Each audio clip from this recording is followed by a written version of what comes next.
All right. What's up, guys? This is Wade here, Hello, my name is Nikki. and we are going to be doing the spoiler review today on Godzilla vs. Kong. First, the thing I want to say is that a lot of people were saying that Godzilla was like a shit ton bigger than Kong. And from what I've seen in the movie, he was not, bigger than Kong. They look about the same size.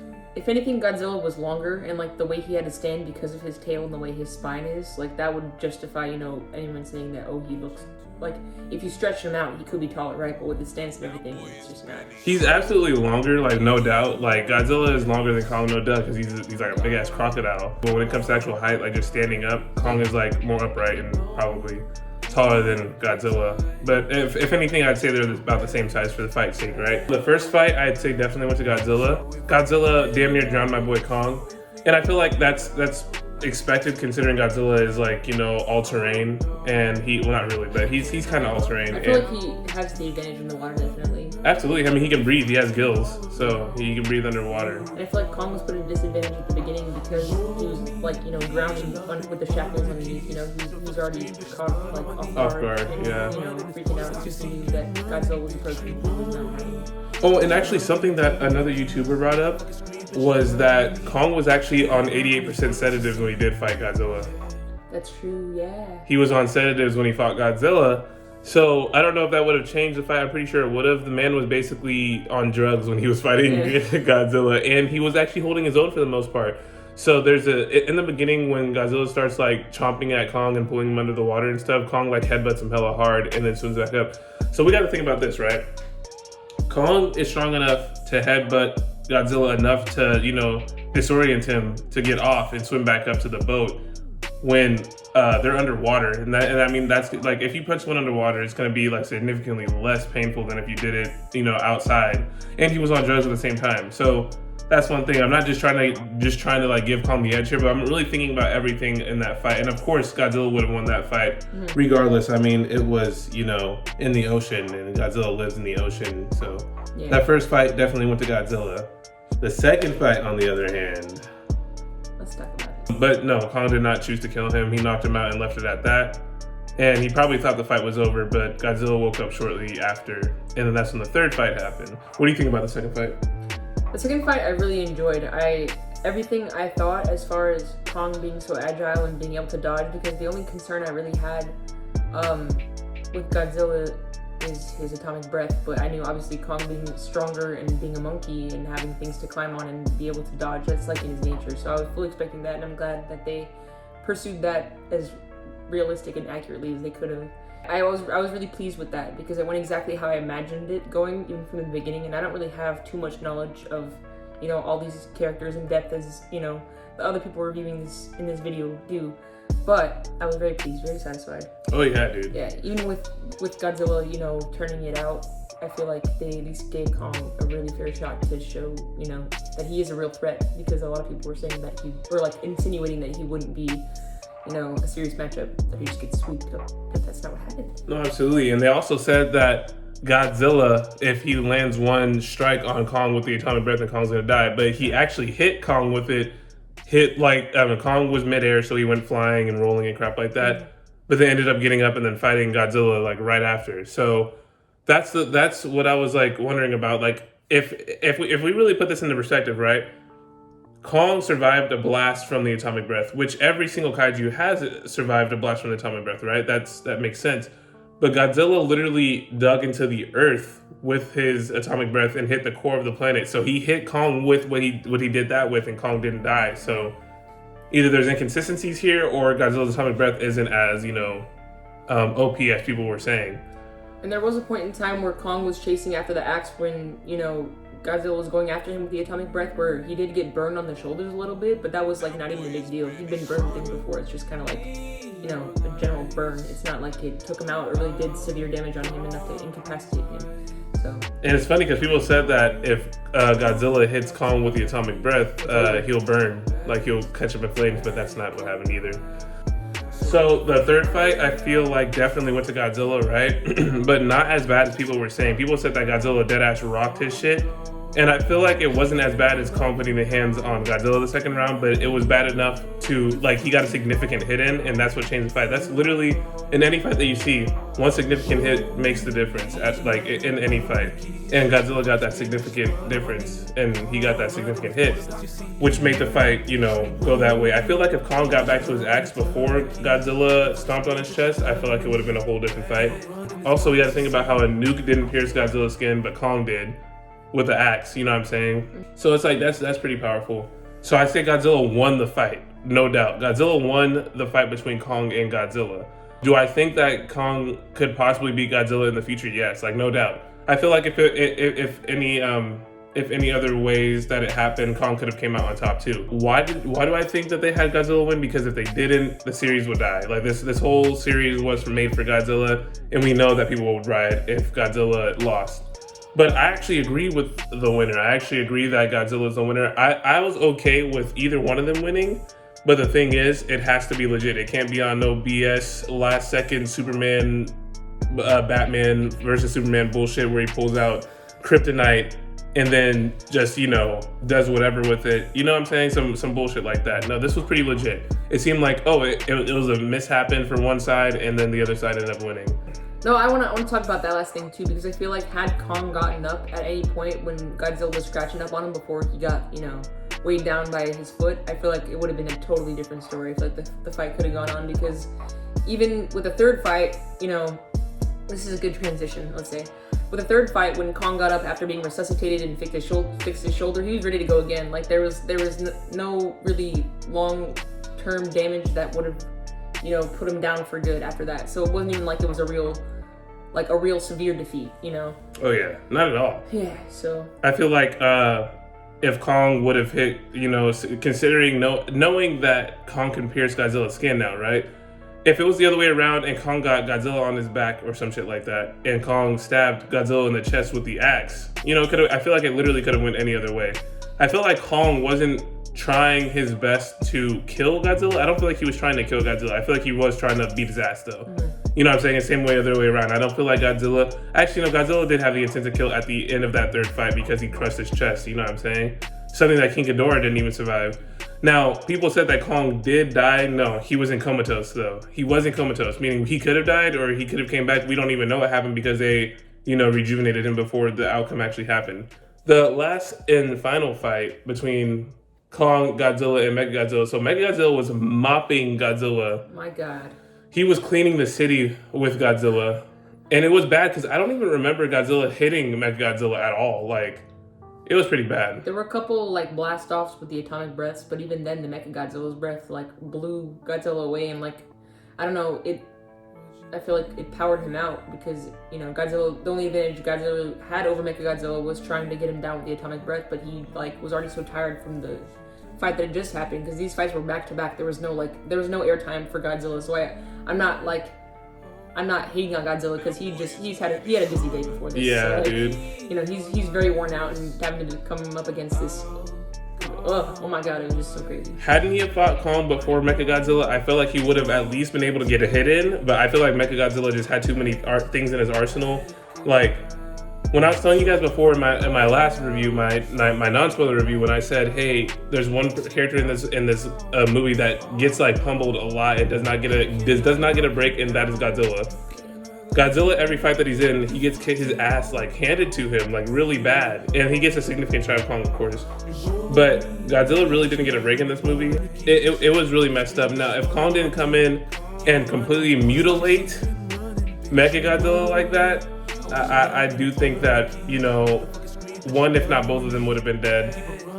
But who knows what would have happened if Kong didn't get involved and he stayed alive but just didn't help Godzilla. Yeah. I feel like Mechagodzilla would have ended up killing. Actually, I don't know, because it was Mechaghidorah's brain in Mechagodzilla, so it was probably he was just wanting payback and wanting to murder Godzilla for murdering him. Yeah. But for the most part, I really do think that this movie is a 10 out of 10, dude. Or a 9 out of 10, 10 out of 10 area. I feel like, of course, the human characters, Yeah, but I feel like when they were used in this story, it definitely was to serve the plot. I feel like there was very minimal, like, unnecessary banter between the humans. You know, I know you said this in the non-spoiler review, but Gia, the actress who played Gia, dude, she was phenomenal. She kind of carried the Kong side of the story, you know? It was adorable, dude. I really do think that Gia and Kong's relationship was adorable, dude. Yeah. Coming from a man, like, that shit was fucking cute, dude. I'm not even gonna lie. That shit was cute. But I just think that the intellect of Kong in this movie kind of way surpassed what I expected it to be. Like, the fact that he was able to communicate, I feel like everyone knew from the spoilers and the TV spots and the advertisements and all that. But the fact that he was smart enough to, like, communicate to Gia that he didn't want the humans knowing that he could communicate because they knew he would take advantage, they would take advantage of him in that regard, and they definitely did. And that part was very upsetting, but I feel like, you know, it had to be done in order to get us to sympathize with Kong. And, like, even though this movie was about both of them, I feel like the human aspect of Kong made him more of like the protagonist in it, you know? Mm-hmm. Even though they weren't necessarily demonizing Godzilla, because obviously they knew Godzilla had a purpose in doing what he was doing, you know? They knew he obviously had a reason for wreaking havoc on whatever cities he was at. Yeah. But yeah, it was overall really well, like, the plot was really well played out. It all kind of blended seamlessly, even for someone who isn't as into this as, you know, most, or if anyone watching this review probably is. It was very, very good. I really do like this movie, and it really made me like this whole franchise so much more. Like, I'm really invested in it now. I wasn't before, but now I am. And you know what? Another fucking scene that we have to go over, bro? When he kills the guy from Apex's daughter in the ship. That was by far probably the best part of the movie, in my personal opinion, dude. So they're in the Hollow Earth, right? They're in the Hollow Earth. The Apex daughter, who reminds me, by the way, of... Did you ever watch Phineas and Ferb as a child? Oh, Doofenshmirtz's daughter. Yeah. Low-key, he does. Doofenshmirtz's daughter. So Doofenshmirtz's daughter gets back in the ship trying to leave the scientists and everyone behind because she got her sample, whatever.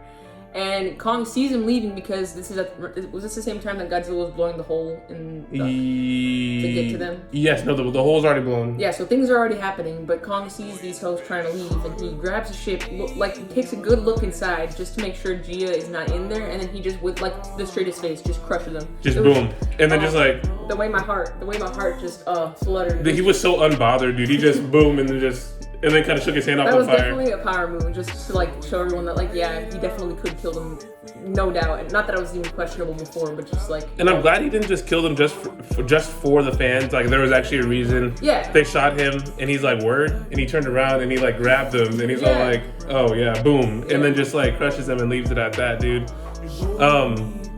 I love that Kong in this whole movie, even though he knew that he was at a disadvantage the whole time. I do like that he didn't stop ever fighting, but one thing I don't like is how many times the humans had to save him. You know what I'm saying? Like, they made him look like he really needed human help for everything. The scene where he was fighting the Warbat and the Warbat, like, went around him, I really was hoping that they would let him figure it out and then, you know, find, because I'm pretty sure he would have survived it somehow. Yeah. But they're like, no, let's help him, you know, we don't want anything to happen to him. And then, of course, he won after he got out of the thing. But I just didn't like the fact that they kept, like kind of cradling Kong the whole movie. But at the end of the day, I feel like the movie was a 10 out of 10, and I feel like they would be able to continue the series. I hope they do, to be quite honest. Like, I know you guys were waiting a long time for this movie even, but I'm very excited for whatever they pull out next. So we're going to show you guys Donovan's side of this review, and it is spoilers. So here we go. Check it out. Alright, so this is going to be my spoiler review for Godzilla vs. Kong, which is basically just going to be me talking about my favorite parts in the movie. So, if you haven't seen it, what are you doing here? Go watch the movie. It's on HBO Max. You don't have to see it in theaters. You better go do that before you see this. Now, this actually gives me a chance to talk about my least favorite part of the movie, and that is Madison's friend Josh, aka Millie Bobby Brown's character. Her friend that's with her in her, like, side of the story. Like, Josh was by far the most annoying part of this movie. He was a part of these two characters who were the comic relief characters of the movie. There was him, and then there was Bernie. Bernie was the funny one, and Josh was the more annoying one. So I think that just the fact that we had an actually funny character and a pretty annoying character that kind of just balanced each other out. I think that's the reason why it didn't really bother me that much in terms of characters being really annoying. But most of the jokes that they made came from Bernie, so it didn't really bother me. Now let's actually get into the good stuff. So first off, Hollow Earth looks incredible, okay? Like that, I don't know too much about Hollow Earth because I'm not like too big into like Godzilla lore, but all I know is that I need a movie in this universe based in Hollow Earth, like mainly based in Hollow Earth. A majority of the film needs to take place in Hollow Earth because that place looks incredible and you could have some incredible and very interesting fight scenes go on in that area. By far one of the most interesting places in the entire series of movies. I never saw any trailers or pictures or any sort of like screenshots other than like Kong punching Godzilla on that like carrier ship or whatever it was. When I tell you that I wasn't expecting Mecha Godzilla to show up, I was not expecting Mecha Godzilla to show up. And when I saw that he was actually in the movie, I almost screamed with joy because between Mechagodzilla and Mothra, they are two of my favorite monsters out of Godzilla's like monster universe. So there were 3 big fight scenes in this movie that I will cover real quick, all 10 out of 10 by the way. The first fight was on the carrier ship, which was out in the ocean, taking Kong somewhere else away from Skull Island. So this was obviously more on Godzilla's turf, so I think we can all assume who is going to win this first fight, and it was Godzilla. However, the second fight takes place on land in Tokyo, Japan, and when I say King Kong whooped Godzilla's ass on that second round, he whooped his ass. I love this fight so much. Like, it was one of the most beautiful things I could have ever witnessed on a big screen movie theater. I was really hoping that Kong was going to be victorious throughout this whole thing, but unfortunately Godzilla went into a bit of a rage mode and he was able to take Kong down at the very end of the second fight. And then he just basically left him there for dead. That's really all I gotta say about my spoiler review. I just wanted to talk about my favorite parts, which were the fight scenes in this movie. It was really just a phenomenal thing to watch. I highly recommend you go see Godzilla vs. Kong. Recommended in a theater, but if you can't get to a theater or don't feel like going to a theater because of COVID, that's completely understandable, but it is on HBO Max and it is worth the $15 a month. Trust me, you won't regret it.